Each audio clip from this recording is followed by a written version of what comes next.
Hey guys, what's up? Chief Pat here, and today bringing you guys a brand new Clash Royale video, and today we're going to be hopping into the end of one of my most recent battles right now, and that's going to be where I picked up a legendary chest inside of Clash Royale. Now, I don't know if you guys have been seeing, but a lot of people have been getting their legendary chest, and as soon as they start their next battle, they get an epic chest. So I'm going to see if I can pull back-to-back sweet chests on side of my main Chief Pat account and see if we can get it done, because right now I already have a super magical chest and a magical chest ready to open up. So 3 pretty good looking chests right there. Let's go ahead and hop into another battle right now and see if we can get that epic chest for the perfect chest slots. And let's go ahead and start it off against NY. Alright, so I'm going to be using the Lava Hound deck inside of this video. You can see I'm using the Archers instead of the Ice Wizard, and one of the reasons I've been running the Archers is because the Archers are way better against the Graveyard spell. So the Graveyard spell, the Ice Wizard isn't quick enough to kill the skeletons, so instead I use the Archers and they can snipe those skeletons down fairly easily. Of course, these minions right here, I'm going to go ahead and take those out. Miner onto the Princess, and let's just go ahead and get ready to start a Lava Hound push down the right-hand lane, because that's where our tombstone is located. So ignoring the Spear Goblins, I've got the Lava Hound now actually on the left-hand side, and I'm going to use the Lava Hound as a distractor for the Spear Goblins right here. And that's going to actually start our push. It's a little bit weird of a push because we're leaving the tombstone on the right-hand side just to die. But since the tombstone was sort of close to dying anyways, I've got the push going right now.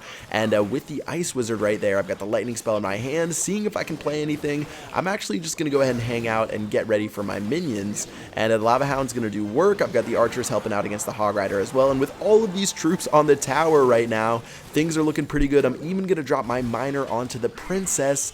And the Miner's actually not going to be able to activate the King Tower, which I was worried about. That Miner placement was so risky, because if the Miner killed the Princess and then went for the King Tower, that would have activated it before that tower went down, which obviously wouldn't have been good at all, but still able to hold our composure right there as the Ice Wizard slowed down our Miner and kept things in check. And the tower's already down to 978 after our very first semi-awkward push. Now again, Lava Hound towards the bottom left, and we're going to go ahead and keep pushing our way towards this epic chest. I haven't been playing a lot of ladder recently because I've just been playing the regular Grand Challenge to try to train and just get better facing off against tournament standard cards, but feels pretty good to actually get that legendary chest right there. And honestly, I'm really not going to have to play ladder too much more since trophies really don't matter at this point of the game. Alright, Miner's going to go down onto the tower. We got the Lava Hound, and we got the Mega Minion doing work. The Mega Minion just barely stayed alive long enough before it eventually got sniped down by the Princess, and as my Lava Hound gets ready to explode, it should take out a minion maybe or two.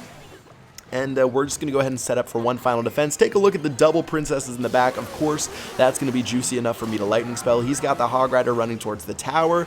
I've got the tombstone, which should be able to get close to holding it off, but with the fireball spell placed perfectly, he's going to get us some additional shots off and bring it down to 692. All right, so I could play defense and just try to hold on to this left-hand tower, but of course, you guys know how I play Clash Royale by this point. I always try to get that second tower just because it's fun, especially on side of the inside of multiplayer, and towards the ladder, it really doesn't matter. So let's Miner down the Princess. Tombstone's going to be able to hold the Spear Goblins, and with just a couple of seconds left, this one might go into overtime just because the Hog Rider's doing the best it can, but with the Zap plus the Mega Minion, that is going to signal the end of the game, and let's go ahead and check out what we get. So is the truth going to happen? We've got our first crown. The epic chest will pop up out of this battle, and that's going to give us such a pretty looking row of chests that we can check out. We're going to get the legendary chest, the epic chest, the super magical chest, and the regular magical chest, which is going to be perfect for whenever we do our next chest opening.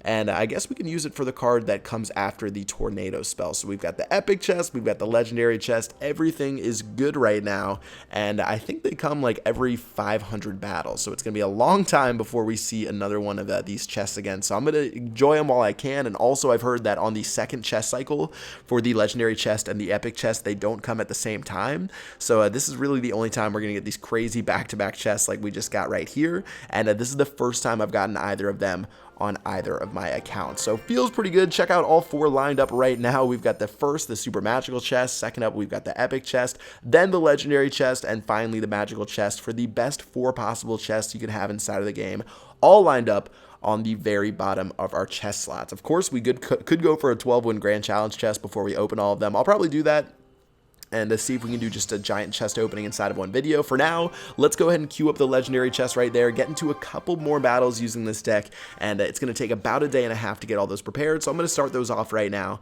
and let's go ahead and get into some battles. Alright, so facing off against Tuffers, I'm going to continue climbing up the leaderboard just for giggles right now. Again, never going to get too serious towards the top. I'm going to start with the Tombstone. There goes the Royal GG, so the archers will be able to help us out. The Princess is going to be so distracted that our Miner's actually going to do work against the Princess, turn around and distract the Bomber, and give our archer some time to snipe down this Royal Giant. So all in all, a fairly good start to the game for us, and we should have a nice elixir lead going into the rest of it, and we can go ahead and start up our Lava Hound push. So Lava Hound in the bottom right, and he already played his Royal Giant, which would be his counterattack card, so he's going to have to sit there and think, how the heck am I going to take out this Lava Hound? His answer is going to be the Barbarians, so I'll use my Mega Minion, and he's going to go ahead and fireball those down. Good thing I didn't play my regular minions, or he would have fireballed those down as well. And now, even though he has such a nice damage lead on both of my towers, guess what? We are looking so good because we've got a full health Lava Hound on the tower, and somehow we actually ended up killing those minions and Mega Minion in a single shot. Anyways, archers onto the tower, Lava Hound onto the tower. That tower is as good as dead. The Princess isn't going to be shooting the archers as they just bomb away on the tower, and even the Lava Pups are going to miss that first Princess shot, so that Princess is going to go down.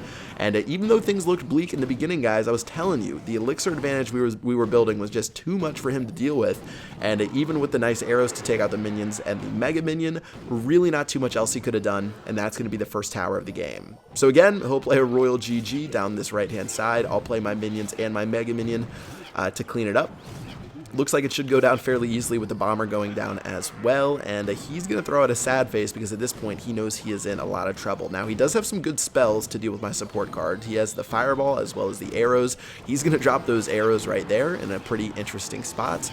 And now we've just got a Mega Minion. We've got to look at the damage onto the King Tower right now. I'm just going to play my Miner onto the King Tower, let the Miner beat that King Tower down, and with the Lightning spell as well as the Zap, that's going to be the end of the game, and give us a solid 3 crown to 0 victory. I didn't even notice that King Tower was just getting beaten over and over and over again by that Mega Minion, and that just gave us so much damage, giving us that 3rd crown of the game, and another easy 21 trophies. So pretty solid stuff right there. Let's go ahead and continue onward, just dominating with this deck. I've been playing this Lava Hound deck as well as a Golem deck, which I'm going to show you guys pretty soon, that have been really good for me. These are both of the decks that I played inside of the King's Cup tournament. I haven't showed you the Golem one just yet.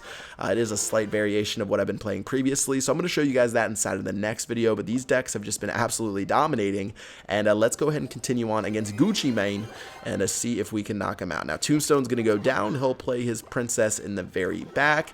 Judging where I'm going to go, I'll just play my Lava Hound down the left-hand lane, even though these skeletons are going to be a nice little distraction for the Princess, and with the Mega Minion running over, that Mega Minion is just going to die. I'm not even going to worry about that Mega Minion. It's going to get smacked down. Of course, the Princess is going to have backup in the skeleton army, but we will be able to take her out, and he just spent so much elixir right there for literally nothing. So let's go in with the Lava Hound, let's go in with the Mega Minion, and hopefully we're going to be able to do some good work against this left-hand tower. But of course, the Inferno Tower, the bane of my existence, that Ice Spirit's going to do nothing. And now the Mega Minion, the Princess, the Lava Pups, they're going to be doing work against the tower. The Princess doing the best she can to defend against it. The level 13 Archer's proving pretty strong, though, and that tower's going to go all the way down to 399, which is almost in lightning range. So we got to keep our eye on that going into the rest of the battle. Now, a poor Tombstone from me means the Princess is just going to keep firing at this Tombstone over and over again. I guess the skeletons are going to do as much work as possible to try to kill that Princess, but just like that, the Princess will end up killing the skeletons, and now we have to deal with her for a very annoying use of 2 elixir. Alright, so Mega Minion, or Minion's going to destroy some of that tower on the right-hand side. He's got his skeleton army split. There they go down both the right and the left-hand lane. I'm actually not even going to worry about them too much and just sort of take the damage on both of the sides.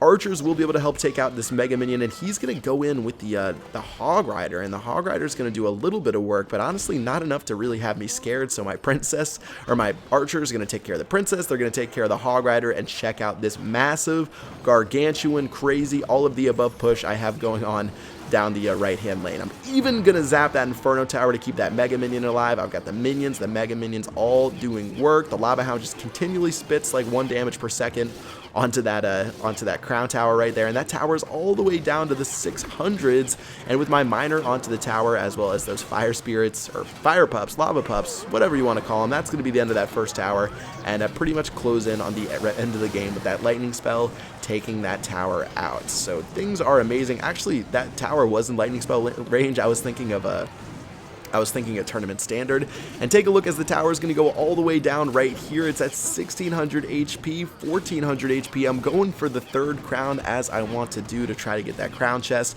even if I might have it already. Tower's all the way down to 83, and that will be the end of the game for a 3 crown victory. So good stuff, guys. Really nice getting these back-to-back chests. Again, I've been playing this Lava Hound deck to a lot of success, but I'm going to be showing you guys a new Golem deck sometime soon.